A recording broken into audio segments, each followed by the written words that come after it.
Hello YouTube and welcome back to Assetto Corsa. Today we're going to be reviewing the Williams FW31 release edition, because I know we did this at one point some weeks ago when it was in a I think it was a 0.9 beta, but this is now ahead of version 1, so this is a release edition and we're going to be reviewing it inside out. Now unfortunately it's only me this week. We did have a recording set up, but unfortunately something went wrong with the recording itself and it's all messed up, and time constraints, and you guys know what it's like sometimes. YouTubing is not easy at all. But putting that aside, today we're reviewing, like I said, this Williams FW31 Formula Corsa. We've driven it before, but now we're going to have a look at it again, and we're going to have a look at what may have changed, and we'll have a look at what's actually available in this. Now, it is a car that there's a lot to talk about, because the pack itself is not just the car on its own. So we'll start with talking about the actual things that are included in the pack. So you've got the car, obviously, without that you can't really do much. You've got the liveries of the entire 2009 Formula 1 season, so that's the McLaren of Lewis Hamilton and Heikki Kovalainen, the bronze of Jenson Button and Rubens Barrichello, and you can see Barrichello's just ahead of me here. The Ferraris of Felipe Massa and Kimi Raikkonen, the Williams of Nico Rosberg, which is who I'm driving with right now, and Kazuki Nakajima, the Toyota of Jarno Trulli and Timo Glock, the Red Bull of Sebastian Vettel and Mark Webber, the Force India of Adrian Sutil and Giancarlo Fisichella, the Toro Rosso of Jaime Alguersuari and Sebastian Buemi, the BMW Sauber of Robert Kubica and Nick Heidfeld, as I almost plough into the back of Barrichello there, and the Renault of Fernando Alonso and Nelson Piquet Jr. So there is the cars available, and the entire 2009 season is available. You can see Barrichello there is trying to make a move down Kovalainen, see if he can get past, but that's pretty difficult. Now, the reason that all these are included is not just because, good liveries that have the entire season, but because this has a career mode in Formula 1. Now, it's not something like, F1 2015, where you've got all the races and this, that and the other, everything. This is a career mode based off Assetto Corsa's career mode, and what they've done is they've added, I believe it's 6 tracks. But you've got the 6 tracks, and you've got the practice sessions, you've got qualifying sessions, and you've got the race.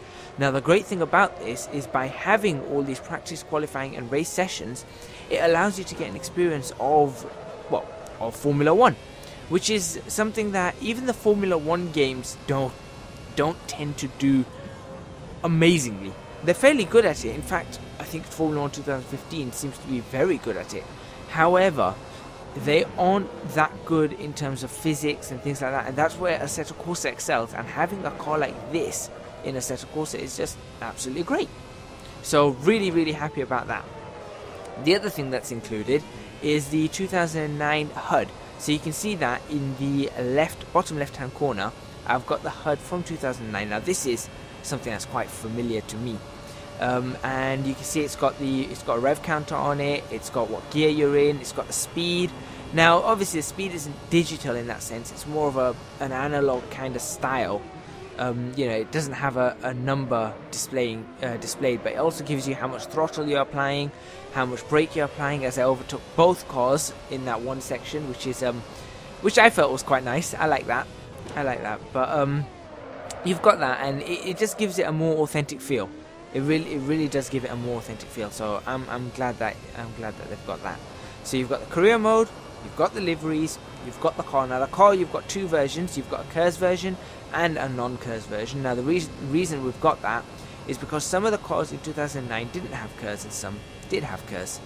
So obviously it gives you a more realistic experience in that sense as well, even though it is just the one Williams. But really, you're not going to be able to tell. You just jump in a car and start driving.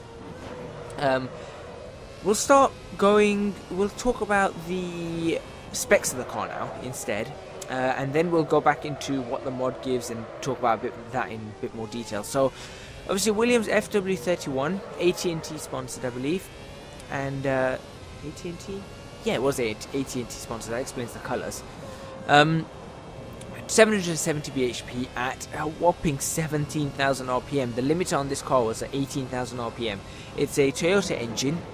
I think it's the RVX09, 2.4 litres V8, so 18,000 rpm, and it did have KERS. This one does have KERS.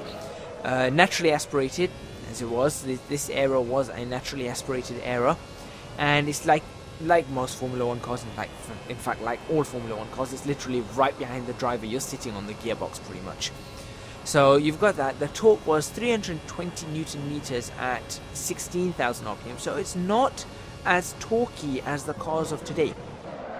The new cars have a lot more torque on them, you know, being turbo and all that kind of stuff. Lots of power. You've got the KERS unit, you've got this MGU-K and MGU-H now for the two different power packs that are being used for the turbo and the engine. So you've got all of this, and this didn't have that. This was a new technology. This was a very new technology, and because it was a new technology, it was like building a car completely from scratch for Williams. It was a first clean sheet car for a very long time for Williams, and it was revealed at the Algarve circuit, and that's in southern Portugal, and it was actually driven first not by Nico Rosberg or Kazuki Nakajima, but by now Le Mans winner, 2015 Le Mans winner, Nico Hülkenberg, who's now also a Force India driver. So he was an upcoming talent back then, back in 2009, and you can see he's done quite well for himself. So Williams do have a reputation for getting good drivers. I mean, they've got Nico Rosberg here, who's now a Mercedes driver, and he's definitely a good driver. The car unfortunately wasn't really, as I go wide, it wasn't really the fastest car on the track. In fact, I would probably say it was the 6th fastest car on track. There really wasn't, it just didn't perform as to the expectations that people started to expect that the car would do. That being said, Rosberg did manage to get it into the points quite often. Nakajima, unfortunately, not so much. And I think Rosberg even managed to get it up on the podium. And he narrowly missed out on another podium at Singapore because he cut the pit lane entry, I believe, and got himself a penalty. And, you know, that happens though. So the car Rosberg was able to outperform the car. So that says something about Rosberg's talents. And, you know, I personally think he deserves his drive at Mercedes. He is a very good driver. But back to the car. It was designed by Sam Michael, technical director. The chief designer was Ed Wood, and the chief aerodynamicist was John Tomlinson. So they had a fairly good team around them. And like we said, the notable drivers, Nico Rosberg, Kazuki Nakajima, debuted at the Australian Grand Prix, and yeah, went through the whole season. Got some decent points. Managed to get a podium. Wasn't the best car, but it managed to do something. So that's pretty much the car. It's a very light car. It had 605 kilos, and that actually includes the driver. So you compare that to the cars that are now, and you know, these cars are around 700 kilos, somewhere around there. So it is a very, very light car. And you know, it felt light when I was driving it. It felt light, but at the same time, it felt like the aerodynamics were really working well. But I'll get onto that in a bit. And of course, because it's such a light car with so much power, 0 to 60, when you had the gear ratios on standard, 2.4 seconds. And that is very, very fast. And of course, this car can go up in excess of 220 miles an hour very, very easily. So that's pretty much the specs of the car covered. Let's go back to the mod. So we're going to look at this mod now and say, what is it about this mod that I like? You know, what is it that there is in this mod that makes me think, oh, this is a really, really good mod? And what is it about this mod that would allow me to say, yeah, I really recommend it? Or maybe at the end I'll say, nah, this isn't a good mod. We'll have to find out. To be honest, it's Formula Corsa. You're not gonna get a bad mod out of them. But we'll start with what you can see. So we'll start with what you can see right now. You can see in the top right hand corner we've got some replays going on, and I've switched through the camera angles. I think I've come through in another camera angle now. And you can see that the texture quality of this car is absolutely fantastic. It is a top-notch texture quality, which is great because when you want those epic screenshots and all those kind of things, you want to have those really good texture qualities. Now, of course, a lot of the time you're going to be spending in the cockpit. You want to do some serious simming, you're going to spend it in the cockpit. So if we now focus back on the cockpit, you can see that the cockpit, not only is it textured absolutely phenomenally, it's completely 3D. It's a fully 3D cockpit. All the buttons and the dials, you can see that they are all 3D. They are casting shadow upon the rest of the steering wheel, and that is really good. It's not just a normal a picture somewhere that's stuck on that's a high resolution. Everything's 3D. Even if you look at the driver hands, they've even bothered to texture the gloves with the writing that, and with the period that it was in, with the sponsors that they had. And that's not just on the Williams, that's on every single car. So this one obviously says Williams F1. All the other cars have their own textures on the steering wheel and their own textured gloves. Each driver has his own helmet, and they have their own suit, their own gloves, and each car's got its own specific texture, both inside and out. And all of them, and I have checked this, I have checked every single car, all of them are top notch. Really top notch textures. So very happy about that.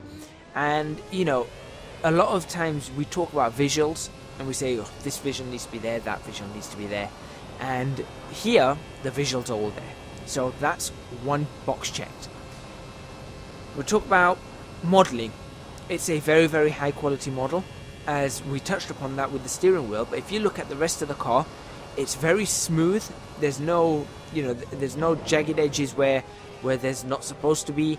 All the little details here and there, like for example, you've got the little wind deflector. You can't really call it a windscreen, but it's a little wind deflector at the front, which incidentally I found quite annoying through the race. I don't know why, I just found that quite annoying through the race. I think I was just focusing on this a little bit too much while trying to work things out, and it just gets in the way. Then you've got on the side, the mirrors are all nicely, you've got this chiseled, the bevel look on there. You've even got these little flaps on the side. Can you see where the driver would pull, where he'd pull the top of the headrests out, so he can get in and out of the car. And they've even managed to model that. It's a shame that doesn't flap around in the wind, but that's asking for a little bit too much. So all the models great. And the other thing that is really important to mention is that, and I believe this is the first car that does this, or the first Formula car that does this in any game, it's got a fully animated rear suspension as well as a front suspension. So obviously a front suspension you see wobbling around and all that, but you never really see the rear. This one has a fully animated rear suspension, and that just shows you the amount of detailing that they have gone into on the modeling and animation of this car. These little things here and there, and it shows, I suppose it shows how good they are, as I show how bad I am at driving by understeering quite horrifically. But it shows how good they are when it comes to focusing on little bits and attention to detail. Yeah, that attention to detail, and to be able to say, yeah, we need to do this, right? And to get together and put in all that time and effort to say, nobody's going to see it, or very few people, 1% of the people are going to actually be seeing this, but we still want it. And that, just to say that, makes it a big tick in that box. The modeling box, big tick. The animation box, another big tick. Yeah, everything's great. With the modeling, also the level of detail models are all done, so it's not going to impact your frames. As a matter of fact, I found that I was running 20 cars on the grid, and I had a very negligible impact on my frames. 10 frames I think was my impact compared to driving it normally. And then when I was in the replays, I was getting solid 60 frames all the way through. Well, so more than 60 frames, but I'd capped it at that point so that we can get these videos. So we're getting solid 60 frames all the way through, which was absolutely great. So I'm really happy about that. They've optimized the car very well. So that's another tick, optimization. Sounds of the car. There's only one issue I have with the sounds of the car, and that is, and you'll hear it. Let's have a listen. Okay, you can't hear it there. It's when you're pulling out of the pits and you're right at the absolute bottom of the rev range, and you just rev it up very slowly and try and come out. There is a small jump, and I don't mean jump as in the sound stops and then carries on, but there's a small jump in the tone. It's like it just isn't smooth, just through one tiny bit. Apart from that, sounds across the board are great. You've got the backfire, you've got the engine sounds. It sounds like a V8. You know, I love this sound. Not as much as the V10. The V10 for me is the all-time favorite, but I love this sound, and this is a sound that, you know, I spent a good 5 years. Yeah, we spent about 5 years, actually it might have been 5 or 6 years listening to these kind of engines, these V8s. So, you know, the sound there is very familiar. It's very accurate, very accurate, and it gives it an all-round good feeling when you're in the car. Yeah, you can hear the car around you, and you know you're thinking and you're looking around and you're driving and you think, oh, yeah, I feel like I've got an engine, you know, V8 engine behind me. It's loud, it's powerful, it feels loud and powerful. So another tick in the sound category. Then we go on to the most important of the categories, I think, and that's the physics and how does this car feel to drive. This car, when I took it out for a drive, now I had to restart about 5 or 6 times because the AI at the start of a race, one thing to know is just avoid the AI in this car at the start of any race. Just avoid them, because I don't think they can get to grips with driving a car like this. So that's annoying, but I don't think there's much that can be done about that. And if there is something that can be done, Formula Corsa, I would be, you know, absolutely astounded if you managed to, you know, tweak the AI in some way, or the AI file, to get this, you know, to get these guys being able to drive this car absolutely phenomenally. But I don't think that that's anything to do with Formula Corsa. I think that's an Assetto Corsa issue there. So forgetting the AI, once I got underway and, you know, I was driving and having a go down, you know, something like the Kemmel Straight, I started sort of thinking about, how does this car feel? And it feels so nice to drive. It felt comfortable, but it didn't feel easy. It felt like I had to work to drive the car, and hence you'll see every now and then there's a little bit of snap oversteer I get. I go wide just in a few spots. I go a little bit wide, but it felt very comfortable. And as the lap started going on, there you go, just a little bit of snap oversteer there. As the lap started going on, I felt that I could do a little bit more with the car. I would ease off, instead of tapping the brakes, for example, over there, right there. Instead of tapping the brakes, I would just ease off the accelerator and then just flip the car in. Once I got more and more confident with it, and it felt very natural. Nothing about the car felt, oh, this is not driving as I would expect. It didn't feel like, oh, this car just wants to spin out and go crazy or anything. And at the same time, it didn't just feel like, this car's like driving a Fiat 500. Easiest car ever. I could just drive it with one hand and not bother about things. And no, it was hard to drive, but it was how you would expect a car to be, or expect this Formula 1 car to be. Brutal when you get it wrong, but when you get it right, possibly one of the best feelings ever. Yeah, the LEDs are really nice. The steering wheel is absolutely fantastic. All the data that you needed was right there. The animations are all there, and the force feedback that was coming back through my steering wheel, it felt much more weighty now. Before I felt that it was a little bit light. Now it felt much more weighty. With that weighty feel, and I had all the effects. I could feel the curb as I, for example, coming up a Rouge there. When I went over the curbs, I could feel that in the steering wheel, and that was great. And I could feel all the little bumps in the road It was all being translated back to my steering wheel, which was absolutely fantastic. I knew what the car was going to do, and that is exactly what the car did at all times. So very, very, very happy about that. Only places for improvement, I will say, the only absolute place for improvement is, and I don't know whether this is, you know, just to do with my settings, is that the mirrors look a little bit, the cars looked a little bit too tall. The cars look just a little bit too tall in the mirrors. So that's just the only place for improvement. Everything else about the car, I think I would recommend this particular Formula Corsa car over any of the others that have come out at the moment, because I think this one is the most fun. It's fast, it's brutal, it sounds good, it feels absolutely amazing, and it's a straight out top marks. And I know people may be thinking, these guys are constantly, you know, every time we see a video of them with Formula Corsa, they just give them top marks. It's hard to find fault with something that doesn't have any apparent faults. I mean, there's probably something wrong with it somewhere, but from what we know and from what most people know, there isn't anything wrong with it. And I am happy to say that, yeah, that's fine. And there's nothing wrong with this car, and it's an A.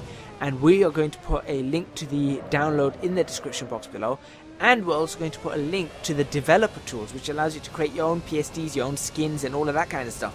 Which again that's great. I love the fact that they've given that option to people, because it just makes it a very community driven project. And having that community driven project is just so cool. It gives everyone a sense of being part of this thing. And I think it's just so important for that. And I am on my final lap now, so I think I'm going to say, I'll let you guys enjoy the end of this. I am going to win the race. I'm not going to crash out, so don't worry. And thank you very much for watching. Please remember to hit the like button if you like this video. Subscribe to our channel for more videos on Assetto Corsa. Download this car. Links are in the description box below. And leave a comment if you find something wrong with this, because we really would like to know if there's something that you have found wrong. And that way, at least the modders and the mod developer, Formula Corsa, they would then know that, okay, people are finding this or that wrong with it, and we need to have a look at this. So, you know, make sure you guys do that. And like I said, thank you very much for watching once again, and I'll see you next time.